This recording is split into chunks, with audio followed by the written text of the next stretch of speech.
O cogo la, Lael Brainard n'o ye sɔrɔko dɔnnikɛla ye min ye dɔgɔtɔrɔya sɔrɔ, o bɛ kɛ ɲɛmɔgɔba ye politikitɔnw ka jɛkafɔ la, ka baro kɛ ni jagokɛlaw, ɲɛmɔgɔw ye ani ka kumaɲɔgɔnya kɛ ni wasabulon ye n'o ye kɔngrɛ. M. Biden ye ladilikɛla dɔ fana sigi min ye waati jan kɛ n'o ye Jared Bernstein ye.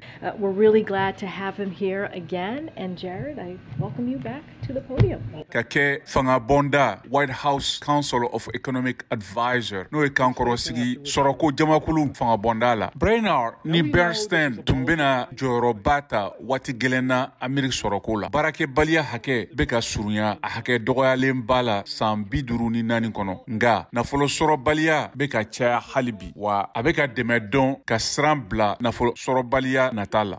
To see average prices fall below $4 per gallon in more places in coming weeks.